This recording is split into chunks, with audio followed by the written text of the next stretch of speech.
I am Mark Miller. I am the community manager for the Nexus at Sonatype, plus I also run the Trusted Software Alliance, uh, which is a group of authors and speakers that get together and share information. If anybody associated with OWASP at all, are you with OWASP? Oh, we're an organization, 44,000 members. I run the OWASP podcast series. So if you listen to those, that's me. And then I've got the Nexus Community Project. What you're here for today is, earlier this year, a group of us, of these companies, got together and we were just trying to discover who really within enterprises has the responsibility for security. And you know, I went in with some preconceived notions, but some of this stuff got blown out of the water. So I'm glad you're here so that you can see what's going on. So thanks a lot to the people that sponsored it. I know I saw John Willis here from the DevOps Cafe. If you haven't seen John walking around, just say hi to him. So the first thing that we did is we analyzed the people that were going to be taking the survey. What industry you're in, what are you doing, how big's your company, that kind of thing. So the first thing that we found here is that the technology companies were the ones that responded most to the survey. But the interesting parts that we were able to pull out is, what is the financial sector doing for security? What is government doing? And then within those, how do the developers themselves perceive themselves as part of the security application? So what's your role here? Interesting enough, 30% of the people chose DevOps. Now, in my book, DevOps is not a role, right? Gene was here talking yesterday about DevOps, if you saw the keynote. DevOps is more of an idea than a role. But as the concept is growing, it appears that people are starting to define themselves in the role of DevOps. I thought that was kind of fascinating. 26 development, things like that. So developers like that. So when we ask, okay, we found out what it is. Now, what's your responsibility level when it comes to security? How responsible is your position for security? And so we said, what are you doing with your organization right now? So you've got the practitioners, you've got managers, senior managements, and executives. So what we're looking at here mainly in this survey is practitioners and managers that responded to this survey. We had close to 300 companies respond, or as Gene said, there were 300 respondents. I think it was 279 exactly, something like that. So first question then, and this is a weird one. Let's poll this right now. How many people are using open source as part of their application? I mean, everybody raise your hand. You have to in order to be doing it now. Now the interesting thing is, how many people think that 50% or less of their applications are built with open source? Wow. How about 80%? How many people think 80% is open source? One or two. Okay, so I'm starting to get a raised hand. The interesting part is when we go into large enterprises, such as banks, international banks, or other types of companies, even in government, when we get them to estimate on the spot how much open source are you using, the usual number came back to about, oh, we think we're using about 20%. But when we went and actually did a scan against the components that were in there, we found that they had 80 to 90% of their applications are actually open source. And that was a stunner, that people's head would literally snap back when you show them the report. And when I was looking at that, I started to write a paper about, you know, what happens when you do underestimate how much open source you're using. And a lot of that you'll see in here in the survey. But if you underestimate your use of open source, you're going to underestimate how much you had to worry about the security of using those components. So for custom development languages, what language we're using, 57% responded with Java. I think with what happened with .NET over the last week and the way Microsoft is opening up stuff, you're going to see a lot more developers come forward on that too. The big thing here, though, is look. I don't know if you can see the small print. I hope I made it large enough for you. If you're in an organization of over 5,000 employees, 83% of those companies are using Java. So if you're a Java developer and you're looking for a job, look for a company that's got over 5,000 employees. I mean, it only makes sense, right? The other thing is when you're looking at financial services, 82% of the financial services have some kind of Java development team right there on the premises. Banking and finance, 88%. You're looking at really high numbers here as far as how much Java is in the large enterprise. So then we started getting into the content of the survey that said, who is really responsible now for application security? Who are you going to call out if something happens? A couple interesting things here. 40% of the respondents said developers are responsible for it. And that one, you know, from experience, you go, well, hold on now.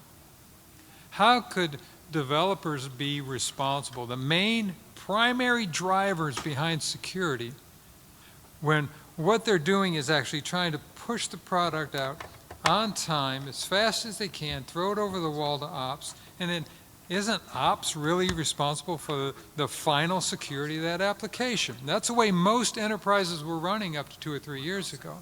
Developers just made the stuff as fast as they could, you throw it over the wall and move on to your next project. Does anybody recognize that? Yeah, guys in the back. Yes, good, thank you. So the dilemma there is the respondents said 40% said developers are responsible. And then 76 said that developers spend less than 15% of their time on application security. Kind of a dichotomy there. I think the real response here is in that second one where it says 42% of the developers know that it's important, but they just don't have the time to spend on it. If you've got, you know, your Kanban board, you got anything that you're working on and stuff's just flowing through as fast as it can, how much time are you really going to spend as a developer on security if it is not raised as one of your top priority items to be having a handle on when you're developing your software? It has to be on the priority list in order for it to happen. So when we went to the developers, we can actually filter the results and say, okay, if you're a developer and you're filling out this survey, now who's responsible for it? And the developers said, we are. 67% of the developers agreed, okay, we'll take the hit. We're responsible for the security. 26% said that security isn't their main focus, though. And obviously, it's not. The main focus is to build software, right? And then 40% said no time to spend on it. Here's the kicker, though, is 74% stated that they have no policies or the policies aren't effectively enforced if they have them. So if they're not effectively enforced, you might as well not have them. You know, I've got a 9 and a 12-year-old children at home, and one of the things that you do there is if there are no consequences for the actions are going to keep happening. You can do all the warnings, all the threats, all that stuff. It's not going to work unless there's some kind of consequence to the action, and we're finding that in 74% of the cases, even though people might have policies in place, they're not effectively enforced. Now, here's an interesting one, if you can see the observations there, is that 67% of the developers thought that it was their responsibility. But when we looked at companies of 5,000 employees or over, it went up to 84% think that it's the compliance and the risk management responsibility to do that. Now, the dilemma there is if you look up, 74% aren't enforced. The compliance isn't enforced, and yet 84% says it's compliance responsibility. You got a real big problem there. I hate just spewing out numbers. Anybody want to comment while I've got going? So we kind of slow that down. There's just a lot of numbers going on. Any comments so far? Does that mean I'm doing okay? I think so. I hope so. So what's your role in AppSec? On a score of 1 to 10, how would you rate yourself? Don't worry about the small print. I've got a link for you to get the deck after this is all over, so don't worry about the small print. But out of companies that have employees with 100 to 1,000 employees, 76% rank security, their responsibility for security as an 8 or higher. Their responsibility is 8 or higher. And we go back to the previous slide and said, okay, if that's your responsibility, where's the enforcement? And I'm going to keep coming back to that. I'm going to be a broken record at this point. Where is the enforcement if you currently have it? And I'll give you the tail end of the spiel here, is the enforcement is not manual enforcement. It's not people, it's automation. And if we can get to that point where the application security is automated as part of the development cycle, that's when we're going to get a better hit. With 5,000 people or more, 75% ranks security as an 8+ or higher. So we have some notes here. I'll read the bottom one down here so you can see in the back. But the conclusion is strong personal sense of responsibility, but there's too little policies enforced. And so people make up their own standards. Please.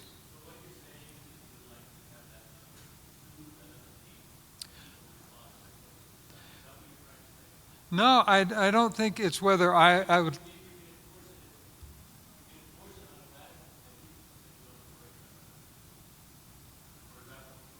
You know, I haven't thought about it that way. Did you guys hear what he said? He said, from the conclusion here, then shouldn't we want people to say security is a 2 priority. If we've automated everything, everything's working properly. Is that your conclusion? I wish. I mean, but the main thing that I want to get out of this portion is that people do take a responsibility for it. They try internally. They say, this is important. But the problem is they don't have the tools or the policies to do it, so they start making up their own. And so everybody else is everyone is creating their own policies around security.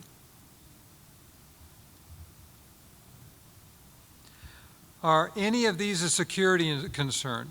And, I knew it was coming when I asked the question, but most concerns when people are checking about security, they're talking about functional defects. They're not talking about security at all. They're talking about, does the software function or not? And so when we look at that, we're looking at close to 75–80% are saying, when we're testing for something, we're actually testing for functional defects. So when they are testing for open source, I like that 65% say that they're testing for open source. They said that open source is a security concern. Let me back up. It's the number 2 issue, but only 31% test for it. We've got a huge gorilla over in this room over here, but we're not really going to go and see what's going on. All right? Then this was also, as we filtered it out, this was the number 1 issue for government. If you guys are working for government, you might consider that open source is critical. We're finding a whole lot of buy-in from government on these concepts. How much time do developers spend on security? I'm not surprised, 5%. I think that if things are running properly and being done in an automated fashion, this will even go down. But the developer's number 1 priority is not security. I'm sorry. I mean, if you're a developer, you know that. And we'd just be fooling people if we said, okay, we're going to put the responsibility of this on developers. Then you're going to have to give them a new job title and a raise to get that to happen. So 5% to 10%, I would be surprised if we could find people that were consistently, as developers, 10% of their job was actually doing application security. What about the interest of in-house developers in regard to AppSec? Developers know it's important. Again, the mind space says this thing that we're doing here is important. But the dilemma, as we'll see in a couple more questions here, is are you allocated the time in order to do it? And I think mainly there are two things that we need to think about if you're going to take this back with you. One is your developers want to do the right thing. Nobody walks into work and says, you know what, I'm really going to hose this thing today. Right? Well, some do, but that's a whole different story. So nobody goes to work and says, you know what, I don't care about security. I have nothing to do with that. But the problem is there are not rules, or the rules that they have are not enforced, and there's no automation in process. You're going to hear me, I'm a broken record, because after seeing this, I just keep going over and over. If you're not automating through the development life cycle of the creation of this software, there's absolutely no way to maintain it. At the, anybody using Maven Central? Do I have any Java developers in here? Okay. Maven, you using Central Repository? Yeah. We had 13 billion downloads of components last year from the repository. Sonatype manages the repository. And when you think about that, if you've got 13 billion downloads, it's literally impossible for anybody of any size to keep track of where that stuff is. Not only can you not keep track of it, because there's so much, that when something happens, let's say, I mean, Struts 2 is an easy one to point out because it was so obvious. So say Struts 2 happens, how do you know where Struts 2 is used? Okay? Now, that's a relatively easy one because it was so prominent in the press. But what about the smaller components that they were safe, they were good when you put them in, but gradually over time a vulnerability appears? How do you know that you're actually using that component? And if you have not automated the processes to know how this is used and where it's located, you're completely lost. Now, it goes deeper than that. I was talking to Gary McGraw. Anybody know Gary from Cigital? Talking to Gary, and he said, there's another problem that's even deeper than that too, is what if you have components that are good, but when you put them in combination, they have unexpected results? Holy crap. I mean, the room just exploded. It was just, for me, that was like, then that's a sinkhole that you can't get out of. So the gist of where I'm headed with this is that we need to put automation into the development life cycle and have the monitoring of that happen after things go into production. And it has to be automated. That's where I'm going with this. So when does AppDev spend time with the security group? And this one, not a surprise. Actually, I was surprised that it was this low, 42%. So the security managers, anybody that's running security, compliance, enforcement, at 42% of the time, the first time that they spend time with the developers is at the end of the development cycle. And that's because they're probably going into staging and they're getting bombed out in staging.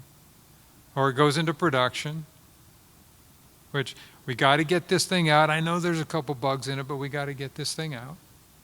And that's when security is talking to developers. As I look at this during the design phase as a security review, I thought 33% was a high number. Have you done that? Are you actually putting security into your design phase before you even open the box? 33 was high to me when I was looking at that. 30% said, you know what, our security team doesn't even work with our developer team. That's an honest answer, right? They build the software, we're going to get ops to stand it up, and then we'll deal with it. Okay, getting to the meat of it here. Describe your current app security policies. In the red box there at the top, we've got 67% do not have clear, well-defined, enforced policies. You've got people that want to do a good job. You've got people that think it's their responsibility in order to create software that's secure, and yet there's no policies in place, and if they do, they're not enforced. And then you look down and you say 12.5% have well-defined automated policies. And if you, how many people were at Gene's talk yesterday? Did everybody go to Gene's? Most people went to Gene's talk. I think this is what the core of the DevOps movement can help move forward when it comes to security. And that is, if you look at the 12.5% of the companies that have well-defined policies that are enforced through automation, you'll find that these are the people that are accelerating away from the herd, in Gene's terms. Now, as we go through this, I want to break it out for government a bit here. Describe your current app security policies. How many people are working with government, by the way? Yeah, okay. We have policies that are not enforced, 59%. You're shaking your head, yes, you've seen this, right? I think I saw your name on the survey. So 40% in the financial services, 28% in the tech do not have policies enforced. You go down and 24% don't have policies in place, right? This is government. 18%, which is, I'm looking at this 18%, okay, these are the leaders, these are people who want to go to. Automated late in development. I mean, at least they're getting a crack in the door. They're starting to automate it as it's coming out of development. So there's some kind of checks during the handoff, an automated checks during the handoff. And then the 12%, and this is the people I want to be associated with, and I hope you would be too. The 12% are automated across the entire software development lifecycle. Not just the development, but the software lifecycle itself, even after it's produced. These people have automated the process of not only doing the checks against policy, but they're also monitoring their current applications for any changes. That's huge. That's really huge. So describe your current application security policies. This is for developers only. Pulled it out for the developers. 42%, said, you know what, I want to do a good job, but we don't have what we need to get this done. We don't have clear policies, and if we do, I don't have the tools to enforce it. So 9% said, I've got automation across the life cycle. That's great. That's great. Observations, I'm not responsible, but I have no tools. I've got no policies. And big thing is, I've got no time. It's not in my job description. If you're doing continuous integration, how often is code compiled? 40% said automated security testing, multiple times a day. Multiple times a day. Right? If this is an interesting one because you get a cross statistic here. If there's continuous integration implemented within the team, the percentage of automated testing increases. It makes sense, right? So if you're looking for an example, if you're looking for best practices, it seems to me that you start looking at continuous integration, especially if you have to if you're going to deploy multiple times a day. The numbers that Gene spit out yesterday were astronomical for me, how much people are actually doing. Do you see that 3,500 times the Toyota line stops for the creation of the cars? 3,500 times a day? That's continuous integration, isn't it? So if there's continuous integration, then you can look and see, okay, where can this be automated within this continuous integration? Where is security testing automated? I've talked to, I can't even tell you how many people about this thing. The highest cost to test and fix security is once that application has been deployed. I mean, it seems obvious, right? Because you've already got a developer that has already turned over the project. His heart isn't in it anymore. He's working on something else. You developers know that. Once you hand it off, it's gone, right? And you're working on something else. So the dilemma for me is I have not been able to find any hard financial numbers on the real cost of what it is to fix things in production as opposed to fixing it in deployment. There was, I can't even call it a study, there was a graph that came out in the late 80s that said $25 in production saves you $16 million. I'm sorry, $25 in development saves you $16 million in production. You're shaking your head. I mean, it seems absorbent to me. There is a large increase in the cost. We just haven't been able to codify it yet. So post-deployment is the highest cost. During development, you got a lower cost, but the lowest cost that you can really get is if you implement it in the design phase, through development, through the handoff, and monitoring. Please, go ahead.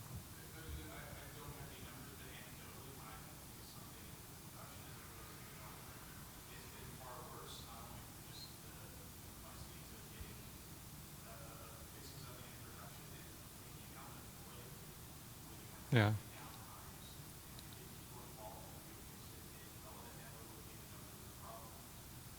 That's a good point. Did you hear that in the back? Okay. Yeah, go ahead and, I've got the mic up here. No, good point, really good point. Because the complexity of the solution is going to increase the farther through the cycle that you've got. That's good. So, what are you testing? And here's a big one. I mean, we talked about it at the very beginning of this. 80 to 90% of your applications now for major enterprise applications are made up of open source. 30% of the companies are testing for open source, those open source binaries. And you know why? It's a really simple reason. It's very, very easy in-house to test your source code. There's all kinds of tools for testing source code. There's all kinds of tools for doing penetration testing.